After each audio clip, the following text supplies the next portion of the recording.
Men have always tried to encode secrets, military communication, love letters, forbidden knowledge. Sooner or later, most secret texts have been decoded. But among all of history's cryptic writings, one has stood out. This text has defied all attempts to unveil its secret for centuries. The Voynich Manuscript.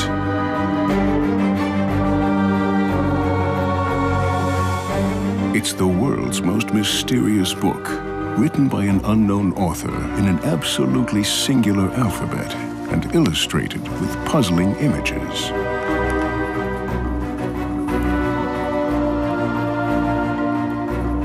What is the secret hidden between these lines?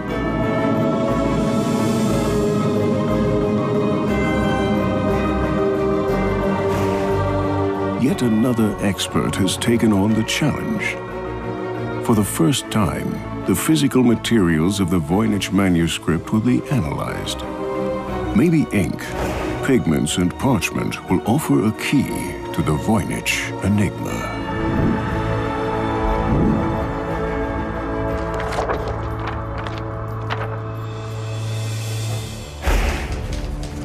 At the headquarters of the U.S. Military Intelligence Service, these experts succeeded in decoding Japan's so-called Purple Code.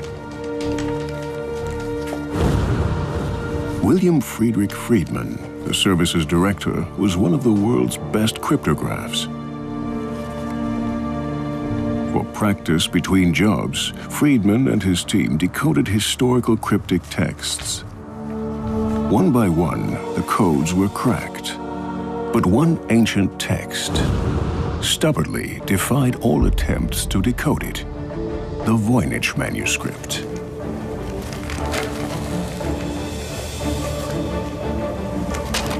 Unnerved, the cryptographers gave up.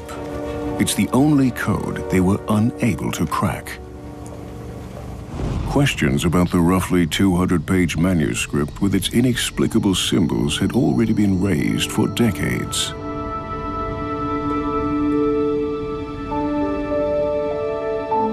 At the beginning of the 20th century, an antiques dealer from New York visited Villa Mondragone near Rome. He was looking for precious books.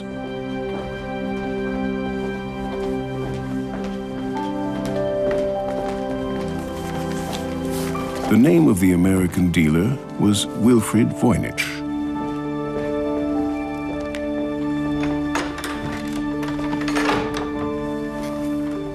In Villa Mondragone, many historical texts from a Jesuit school were stored.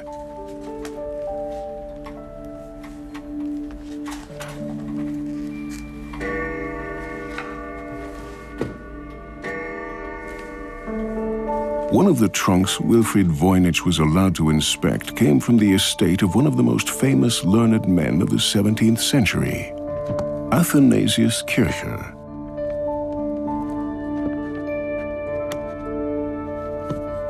Among various manuscripts, the trunk contained an unusual book.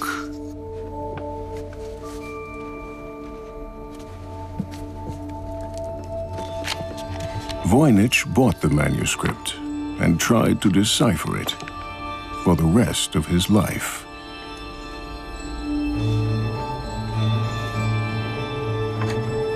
He died without even coming close to a solution.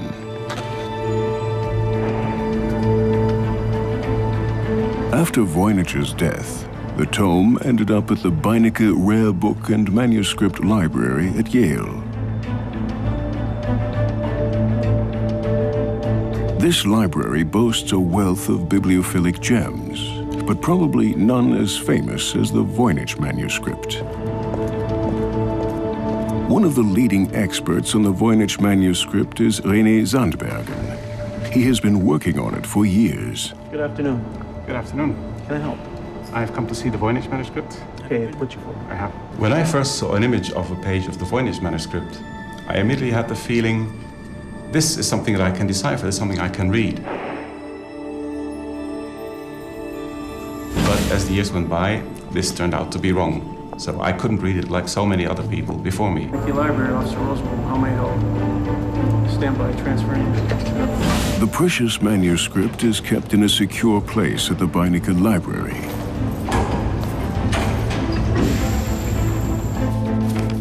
For the first time, René Zandbergen can inspect the original. And the really amazing thing is that somebody probably wrote something many hundreds of years ago, and still with modern technology we still cannot decipher this.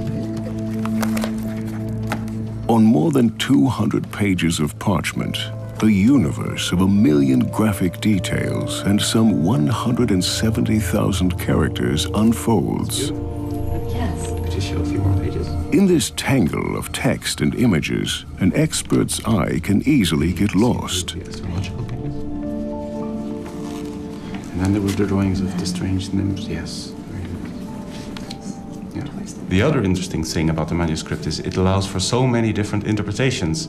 There are so many drawings, so many figures. You can think of any theory and you will find evidence in the manuscript that fits this. This is really amazing. A closer look, however, makes the manuscript appear somewhat less confusing.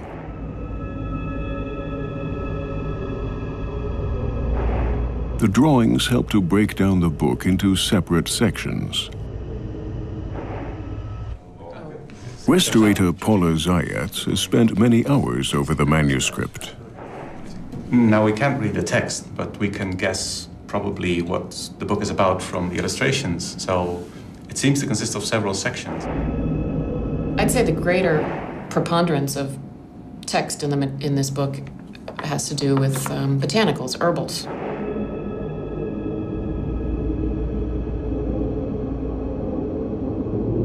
It's clearly a book about these plants. Shows their root systems, their leaves, their flowers.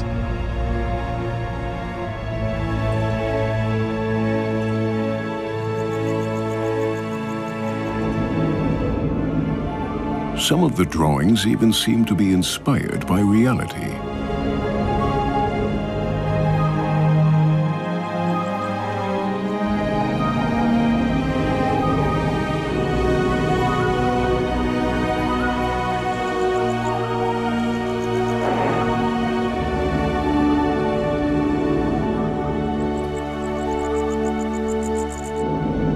I would assume that what it says probably talks about where you're going to find this plant, how it grows, and then what can you use it for. Medicine was based on herbs. So another big part of medicine at that time is also included in the book. It's zodiac charts, star charts, the sky. And it's page after page of these zodiacal drawings that are very detailed and very specific, and of course, again, we can't really tell what they say. But even here, there are astonishing parallels to natural shapes.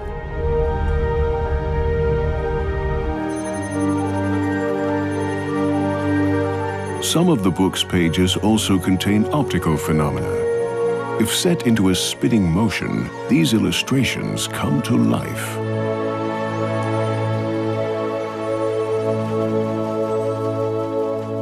What does this combination of plants and astronomical symbols mean? In the Middle Ages, if you were to be treated herbally, you had to know what your zodiac sign was. And then there's the ladies. They start a little later on. Ladies tumbling through pools of green water. These bathing scenes are particularly puzzling.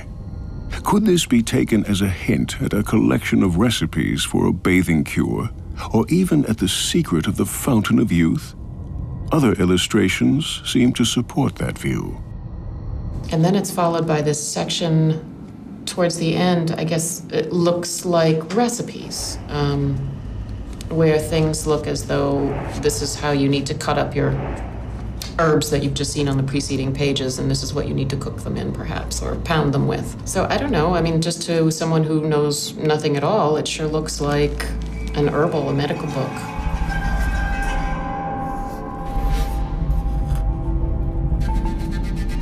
Was the author a medical genius, trying to hide his discoveries from competitors?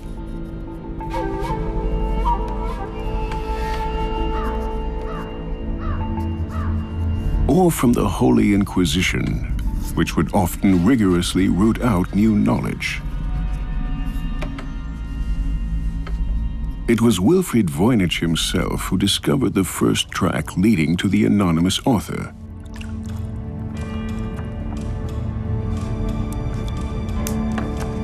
He was busy making reprographs of the original when, by accident, an item appeared that had been invisible.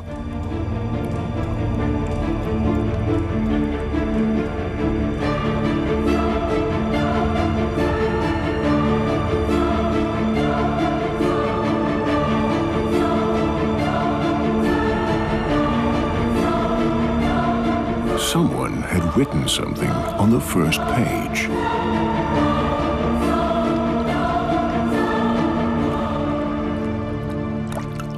The words had been scratched from the parchment, but under ultraviolet light, traces of ink become visible.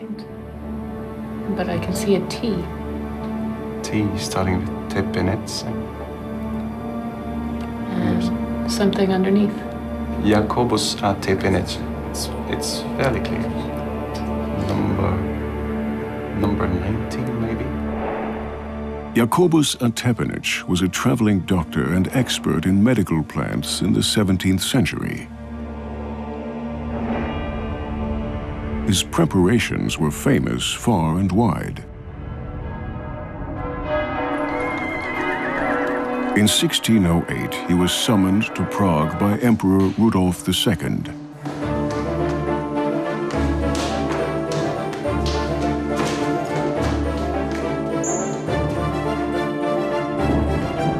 The emperor often suffered from depression and melancholia. Tepenich's famous herbal extracts were to relieve the monarch's distress.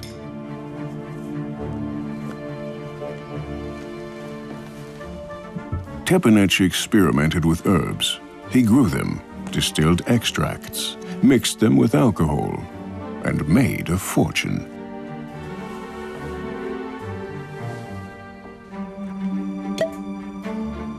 His alcoholic remedies seem to have buoyed the emperor's well-being. To thank Tepenich, the emperor raised him to the gentry and appointed him imperial chief distiller.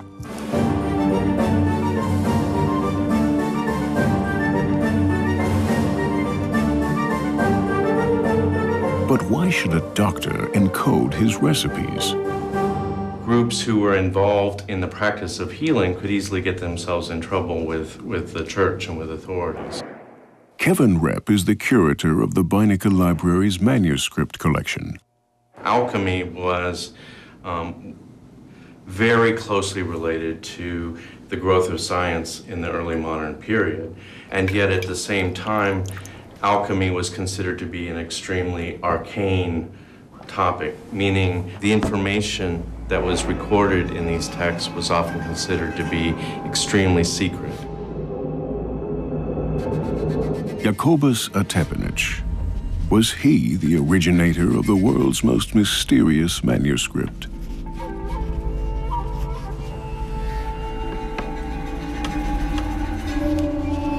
Concerning the plant illustrations, one will notice that most of them do not correspond to any natural plant. Details are out of proportion or reminiscent of parts of the human anatomy or of abstract symbols. They appear to be allegorical images rather than botanical illustrations. This type of plant representation dates back to the Middle Ages. The medieval tradition was not to represent them realistically or naturalistically, but rather to represent them in terms of the powers that these particular plants possess. However, in the early 17th century, illustrations were different. Plants were depicted in a much more realistic manner. If we're talking about a book that was written in the 16th or 17th century, you would expect it to be much more similar to a book like this. This book is from 1562, and as you can see, there's a much greater emphasis made on precision. You can identify these plants.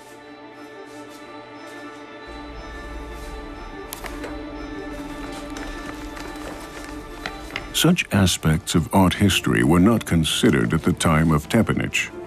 He would only have worked in the style of his own time. Even though his name is found on the first page, it's unlikely that he was the author.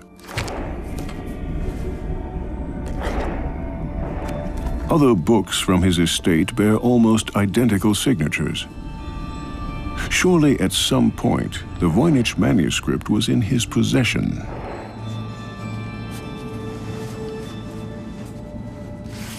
But the manuscript must have been written at a much earlier time. One decisive hint comes from a letter that was found together with the manuscript. This is a very important letter. It was written in 1665 by the Bohemian doctor Johannes Marcus Marci. He is sending it to his good friend Athanasius Kirche in Rome, who was a universal scientist and believed to be able to understand all languages in the world. Marci sends him the book in order to have it translated. The interesting thing is that in this letter we also learn a bit more about the past of the manuscript. Marci heard from a friend that it was once bought by the Bohemian Emperor Rudolf II of Habsburg for the sum of 600 ducats. Emperor Rudolf II was known for sponsoring the sciences. However, in his day, no distinction was made between natural science and magic.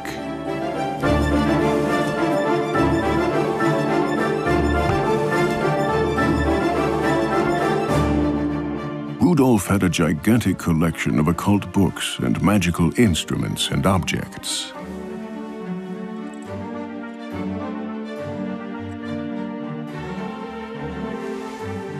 He spent huge amounts of money for his collection, which also included the Voynich manuscript. When Rudolf died, he left behind great debt. Jacobus Attepinich seems to have been one of his creditors.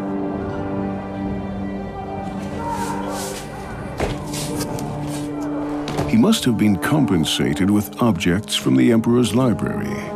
This is how the Voynich manuscript probably came into his possession.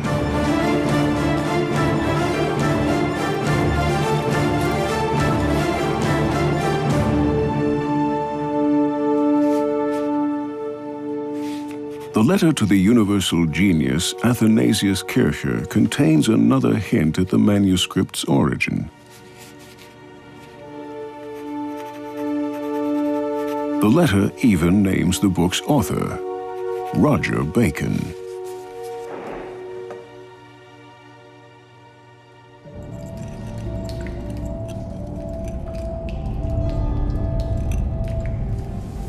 Roger Bacon was a famous English learned clergyman in the 13th century with a telling sobriquet, Doctor Mirabilis, the miracle doctor.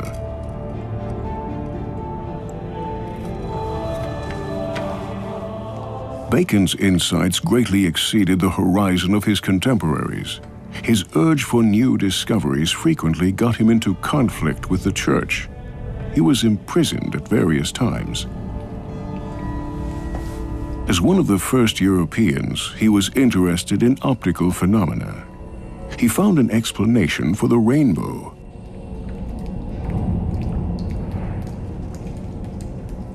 He also experimented with the reflection and refraction of light.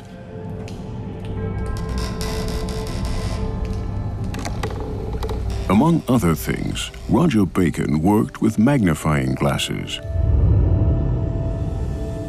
Many drawings in the astrological section of the Voynich manuscript resemble shapes that are normally only seen through a microscope.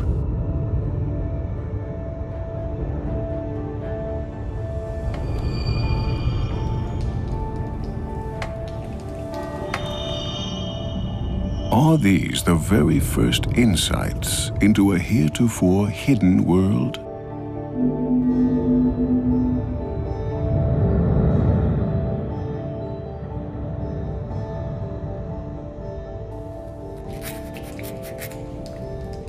That would also explain the encoding. Because of his discoveries, Bacon must have worried about being persecuted as an infidel.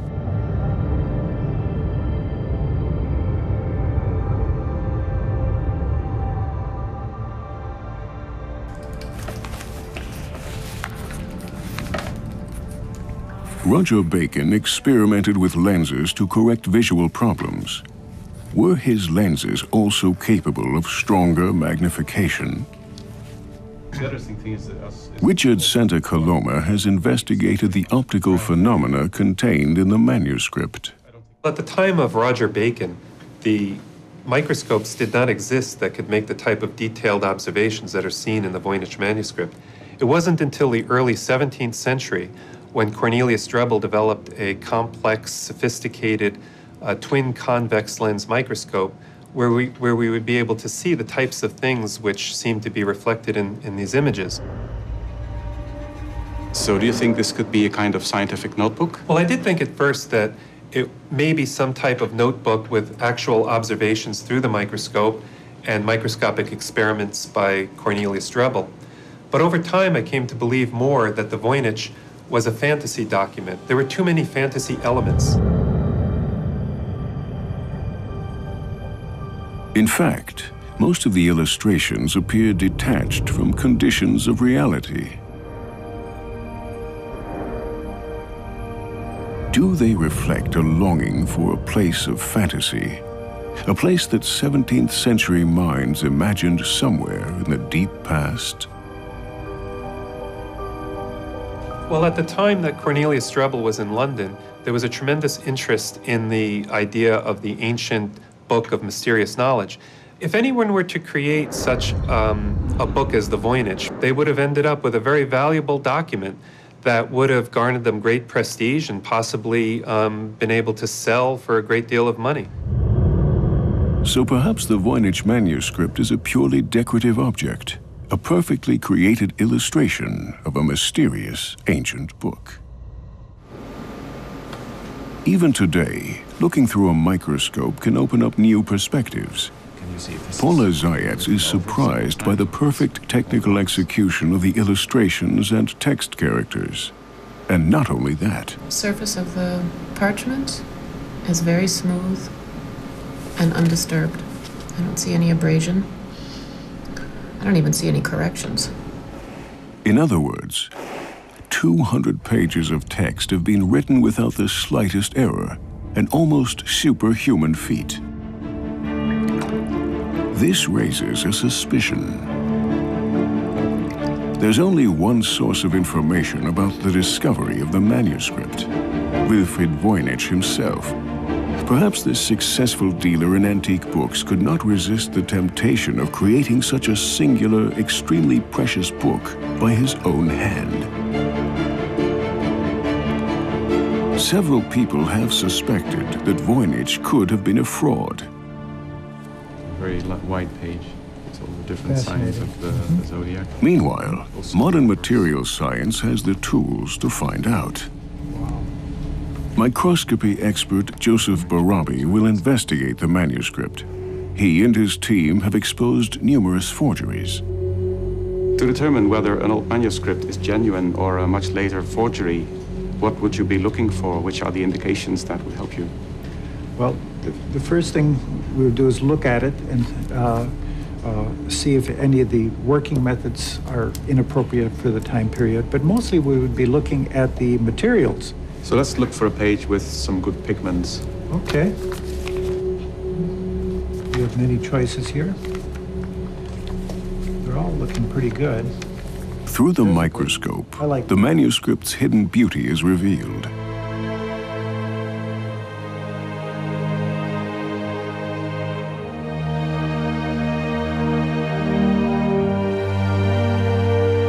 This fantastic microworld harbors information that can prove whether the book is genuine or a hoax. I'll be taking a group of small samples, and the analytical methods that we use then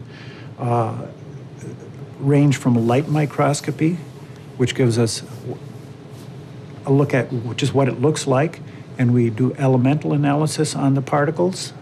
and that tells us what it consists of. We also look at the chemistry using spectrographic methods and crystallographic methods, and that gives us a picture of what it is. Basically, what we're trying to determine during our examination is how the object was constructed, because if it's a forgery, most forgers will make stupid mistakes. Okay. But we get it from these ridges at the top. Very good.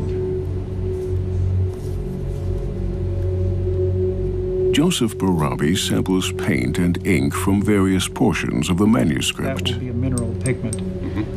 The green is more mysterious. Just pick it up to the side. As if I hate to waste even a single particle. So what we found was that the ink is in iron gall ink, and we found that it was made in several different batches because the constituents vary somewhat from batch to batch. The blue is azurite, ground azurite, a very beautiful mineral pigment. The red and the brown are iron earth pigments, red ochre with hematite, wonderful stuff. So in summary, what we found was that the materials that constitute the writing and the painting of this document are completely appropriate to the 15th and 16th centuries. And more importantly, we did not find any materials that would indicate that it was a 19th or 20th century forgery.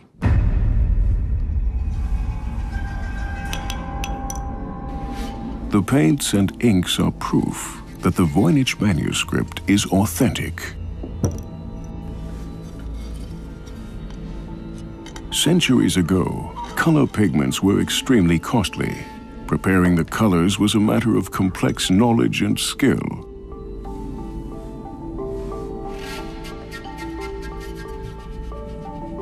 In many cases, Arabic gum was used to bind the pigments.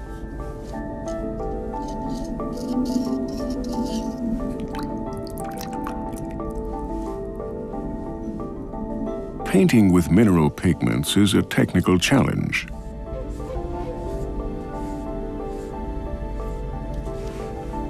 Larger crystals have a stronger glow, but they are harder to apply than finely pulverized minerals.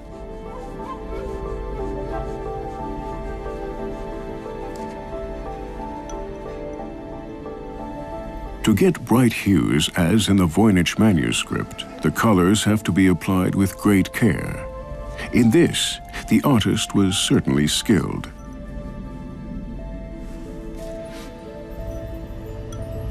In stark contrast, however, many of the drawings appear sloppy, even naive.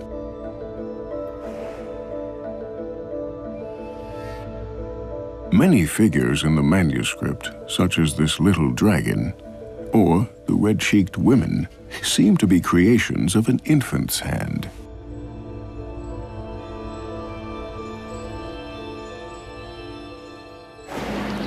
At the Beinecke Library, Renee Zandbergen meets Edith Sherwood, who proposes an astonishing theory. The first picture I ever saw of the manuscript was this one, and I assumed or developed the hypothesis that it was written by a young Leonardo da Vinci.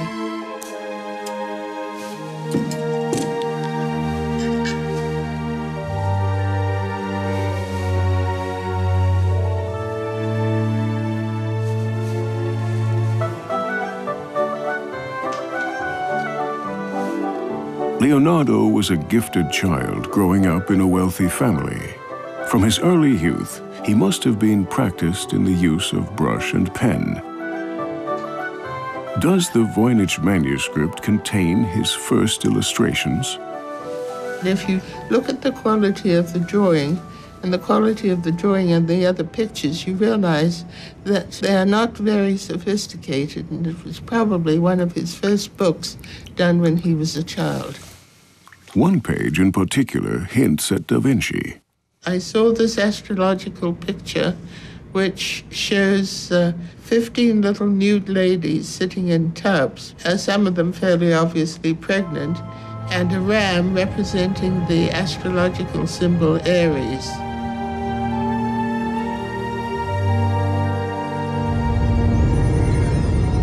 Aries symbol could stand for the month of April. The Aries is surrounded by 15 obviously pregnant women. If each woman represents one day, the illustration could signify April 15th. The women are holding up stars, symbols of birth. One of the women is holding her star on a striped ribbon. She is standing in a 10 o'clock position. Has Leonardo da Vinci symbolized an important event? I was left with the impression that it was probably represented the birthday of Leonardo da Vinci.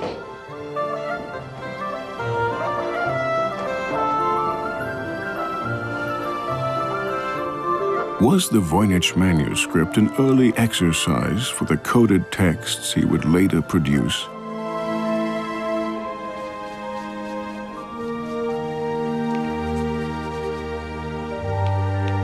Leonardo was a genius, one of the greatest artists in human history.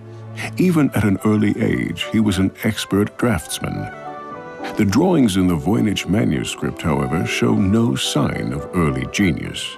And there's no reason to believe that this would not have been a youthful exercise. Paula Zayats is convinced. Would this have been an expensive book? This book might have been a very expensive book. The pigments, particularly the mineral pigments that are used throughout, are of very good quality, especially as evidenced by the fact that we can still see them bright and clear. Parchment gets more expensive the larger the sheet. And this book contains a number of foldouts, including a full-page foldout, which is pretty unusual.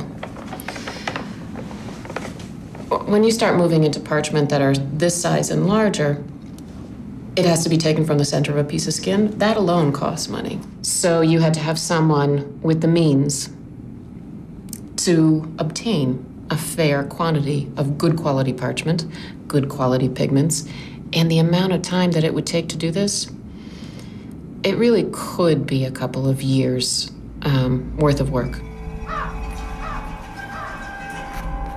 Apparently, the unknown author invested years of his life in a book which must have cost a fortune to produce.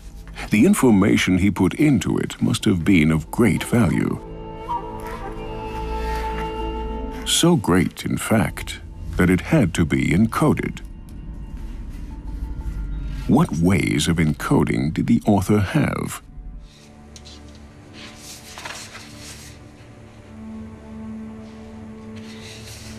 An expert in historical codes, Gerhard Strasser, has the answer. The Caesar code, originally used by Julius Caesar, was popular throughout the Middle Ages. A shift code wherein the alphabet is simply shifted forward by 4 digits so that A becomes D, B becomes E, etc. Easy to use and equally easy to crack. Leicht zu verschlüsseln, genauso leicht aber auch zu knacken und zu entschlüsseln. The Caesar code is the simplest method. All one has to know was by how many letters the alphabet has been shifted. To crack it, it takes a maximum of 25 attempts. Sicher war sie bestimmt nicht, deswegen schon 1330 It was by no means safe, so around 1330, the papal court tried to create a code book, wherein strategic key words like pope, church, or king were replaced by single characters. Oder Rex, der König, mit einzelnen Buchstaben belegte. To decipher such a message, the receiver needed to have a list of the code words. When this method is used, it results in ever-growing code lists that are tedious to update. Another problem is the secure transfer of these lists from the sender to the receiver. Easier to handle and more efficient was the cipher disk. Several revolving rings with characters enabled the user to create more complex codes. The cipher square was a further development in the late 16th century. From a modern perspective, all these methods are rather simplistic. Nowadays, can old cipher systems still cause us any problems, or can we easily solve them all? Wir haben heute mit verfeinerten Frequenzanalysen. Today, with enhanced frequency analysis and computer-assisted decoding methods, we can easily crack coded texts up to the 17th, even the 18th century. 18. Jahrhundert ohne weiteres zu lösen. Wir brauchen dazu eine kritische Masse. For this, we need a critical mass. 30 characters are not sufficient. Given that, and given that the plain text made sense, any coded text from that period can be deciphered. Jederzeit ein solcher Klartext auch wieder entschlüsseln. So, does this profusion of characters represent a text that makes sense? To find out, all the 170,000 characters of the manuscript have been electronically evaluated.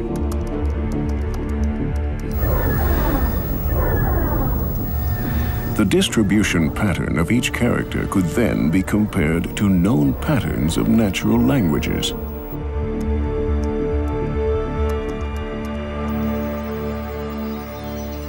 The result?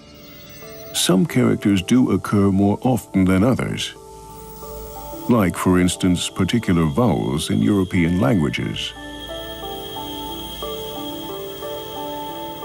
However, most elements of the Voynich text do not correspond to the phonetic patterns of any natural language.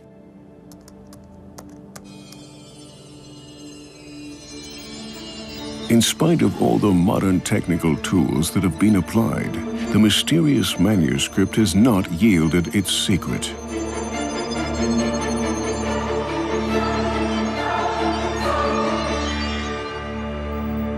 The code remains uncracked.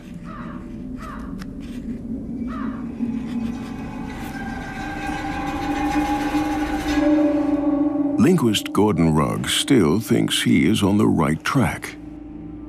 His focus is the author's motive. Is that it's a cipher text. To me, the fact that it's still not been cracked by modern cryptographic techniques makes it highly unlikely that there's any real cipher in there. So the Voynich manuscript may not even be an encoded message.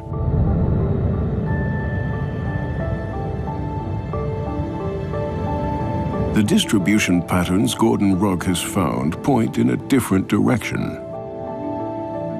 Some of the features of the manuscript were very unusual in terms of human languages, but were exactly the things you'd expect if somebody was producing something artificially and trying to make it look like a language. Gordon Rugg supposes the unknown author merely wanted to create an impression that the book contained something mysterious. For this purpose, he may have used historical codes. One simple method is to use a thing called a cardan grill. The key concept is you have the grill, which is a piece of card with holes cut in it in a particular pattern. In the cryptographic version, you put it over a text and it reveals the hidden message through the holes.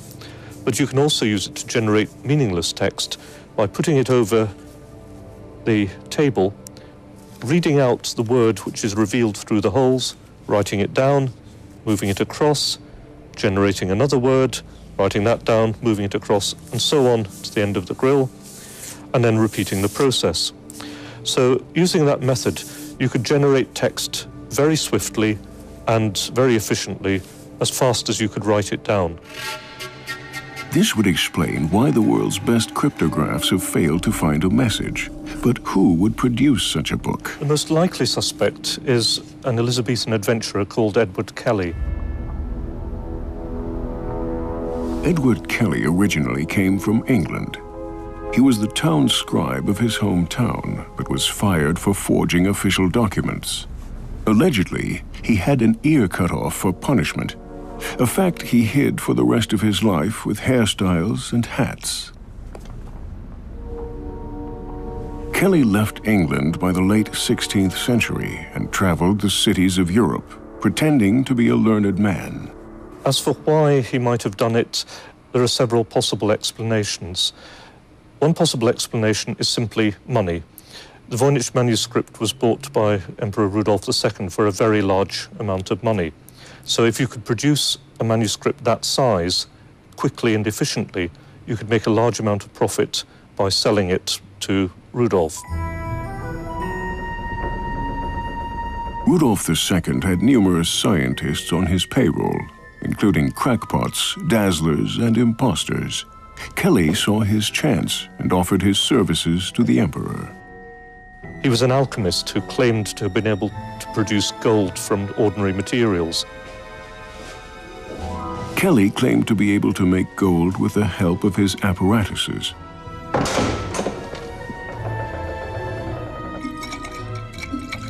To check his ability, Emperor Rudolf had Kelly's tools inspected and the alchemist locked into a room.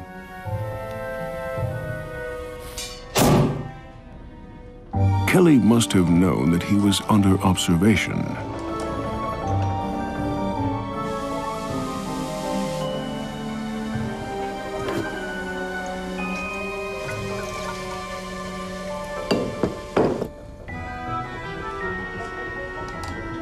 Of course, his mysterious alchemistic experiments never really produced gold, nor was this necessary, because Kelly had smuggled a tiny nugget into the room.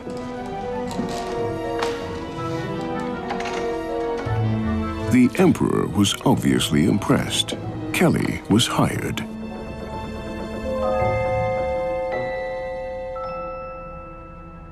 But there's other possible motivations as well as money. That somebody believed that the angels were talking to them, for example, to spell out some mystical words.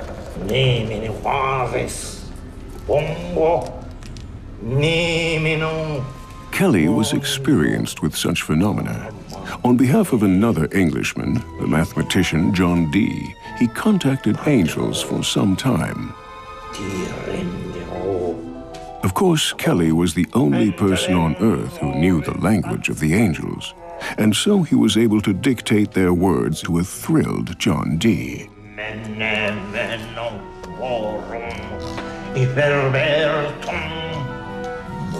Kelly used special characters which he read from a magic table.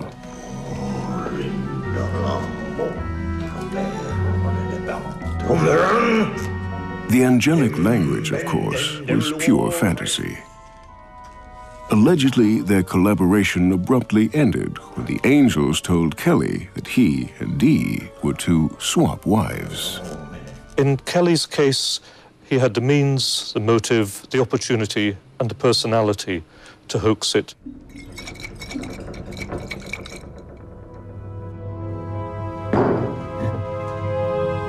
Everything points to Edward Kelly as the author of the Voynich manuscript.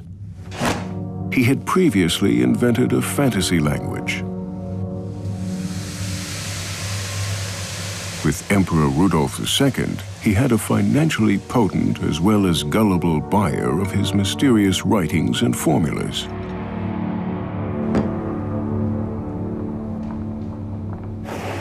Today, for the first time, we can convict the 16th century dazzler by using modern technology. Greg Hodgins of the University of Arizona will take several samples of the Voynich manuscript. The manuscript is written on animal skin, so its age can be precisely determined.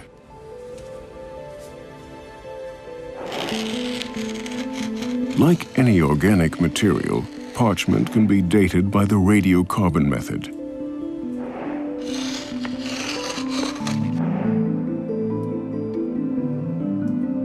The book was never before scrutinized in this way. Since relatively large samples are needed, the radiocarbon test had been refused for a long time.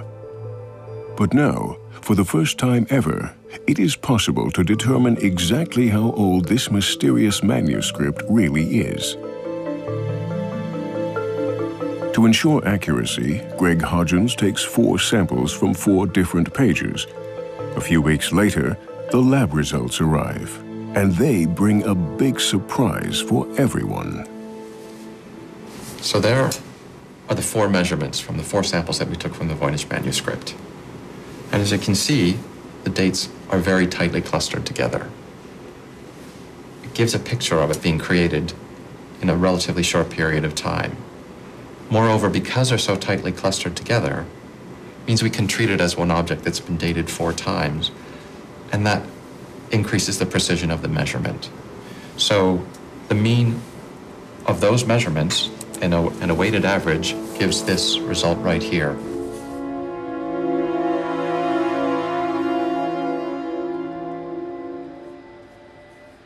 So at 95% confidence, we can say the age of the Voynich manuscript is 1404 AD to 1438 AD.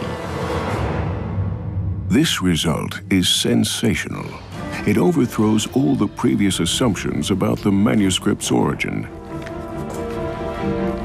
Neither Attepanich nor Roger Bacon could have been the authors.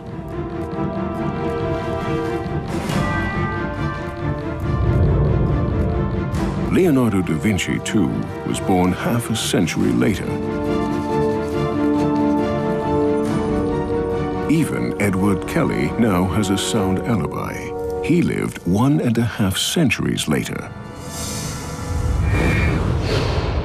None of the existing theories had assumed the early 15th century to be the period of the manuscript's creation. All relevant methods of examination available today have been applied to the Voynich manuscript. It was written around 1420. With this new information, one detail in the manuscript gets a new meaning. On more than 200 pages filled with fantastic sceneries, there is only one realistic representation of a city, one with towers, walls, and turrets. The ramparts are drawn with so-called swallowtail battlements.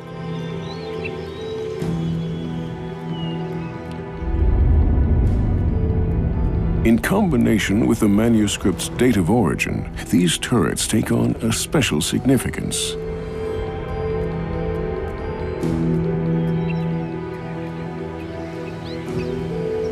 Later in history, swallowtail turrets were common across Europe, but in the early 15th century, they only existed in northern Italy. During the Renaissance period, northern Italy was one of the wealthiest and most influential regions of the Western world.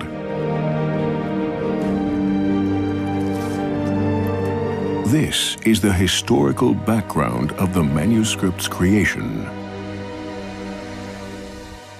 Up to now, the research about the Voynich manuscript lacked a historical anchoring point.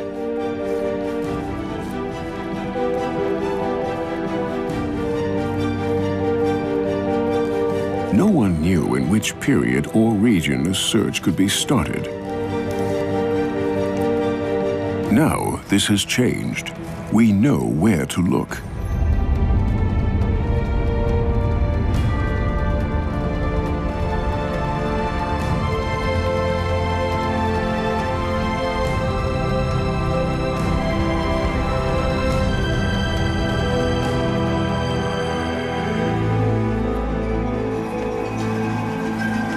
It will be exciting to see what further references to the mysterious manuscript will be found in the archives between Milan and Venice. Having dated the book is a major step forward, increasing our chances to really understand the Voynich manuscript one day. For the time being, the Voynich manuscript remains what it has been for the last 600 years. It's a hall of mirrors reflecting each researcher's own imagination, without ever allowing him a glimpse into its inner secrets.